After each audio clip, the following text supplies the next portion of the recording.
I sat before the fire with a glass in my hand. "I can assure you," said I, "that it will take a very tangible ghost to frighten me." "It is your own choosing," said the man with the withered arm. The old woman sat staring hard into the fire. "You've never seen the likes of this house, I reckon," she said, her pale eyes wide open. I put my empty glass on the table. "Well," I said, "if I see anything tonight, I shall be so much the wiser, for I come to the business with an open mind." "It's your own choosing," said the man with the withered arm once more. I heard the sound of a stick and a shambling step on the flags in the passage outside.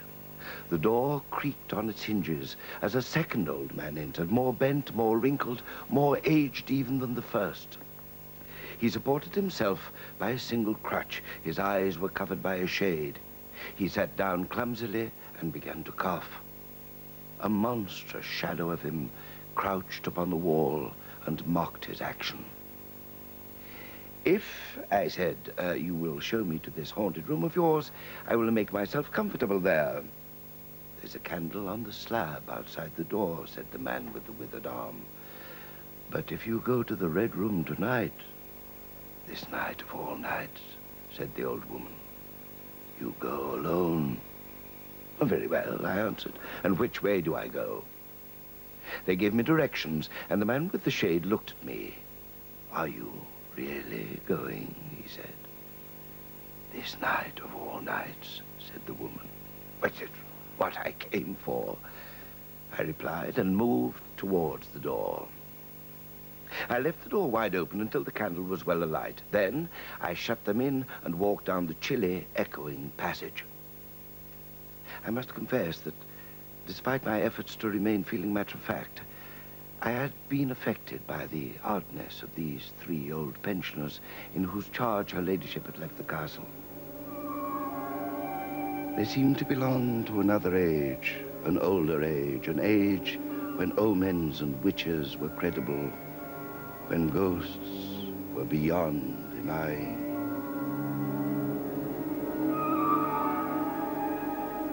But with an effort, I dismissed such thoughts. The passage was cold and dusty, and my candle flared.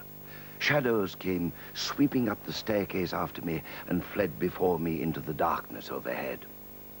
At the landing, I stopped for a moment, as I thought I heard something rustle. Then, satisfied of the absolute silence, I pushed open the baize door and stood in the corridor. Everything was in its place. The house might have been deserted on the yesterday instead of 18 months ago. There were candles in the sconces, and whatever dust had gathered was distributed so evenly as to be invisible in the moonlight.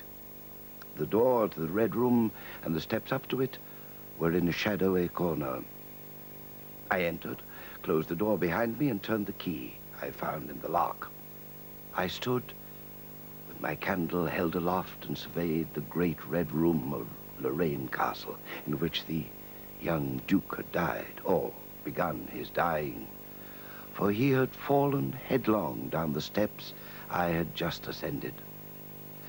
That had been the end of his vigil, his gallant attempt to conquer the ghostly tradition of the place.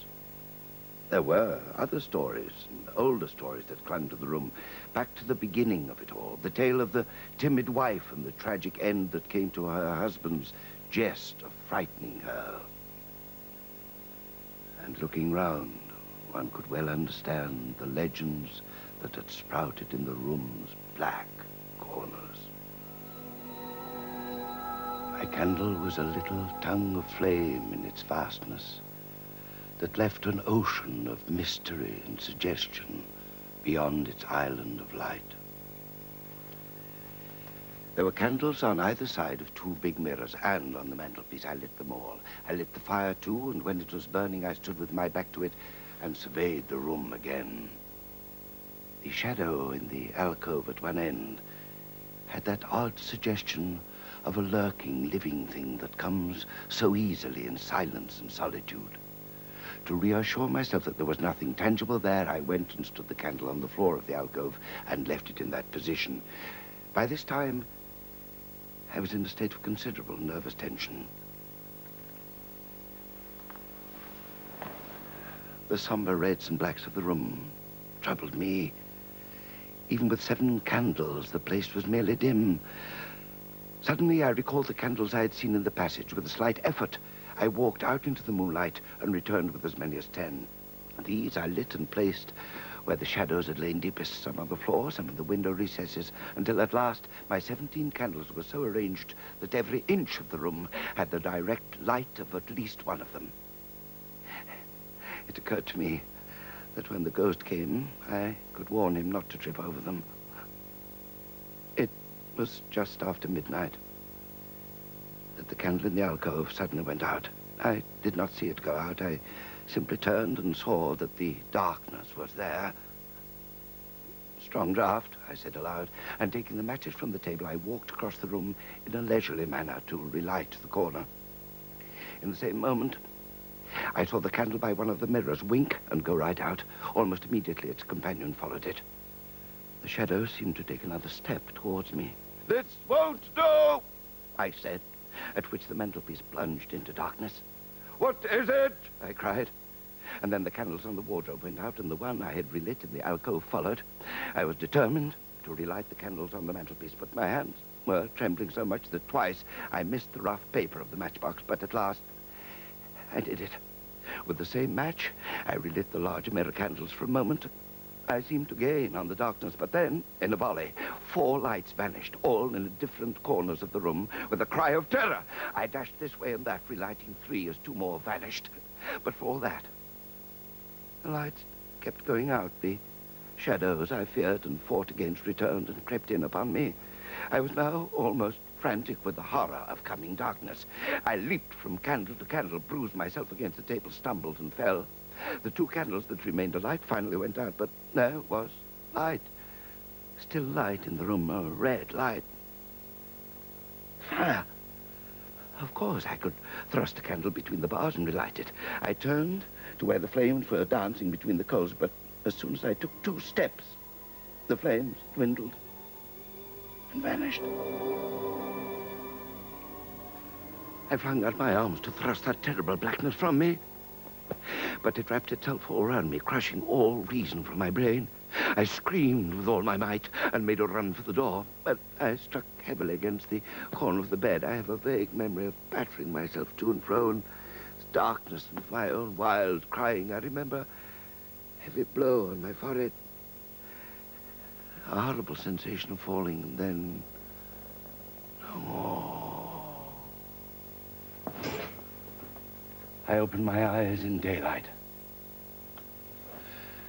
My head was bandaged, and the man with the withered arm was watching my face. "You believe now," he said, "that the room is haunted."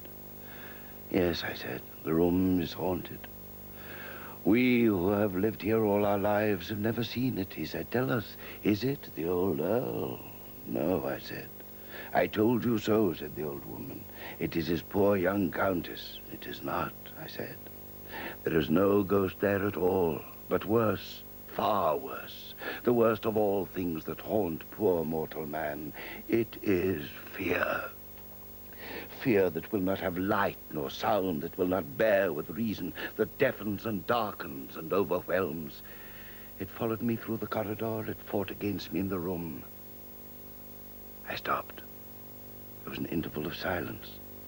The man with the shade sighed. "That is it," he said. "I knew that was it.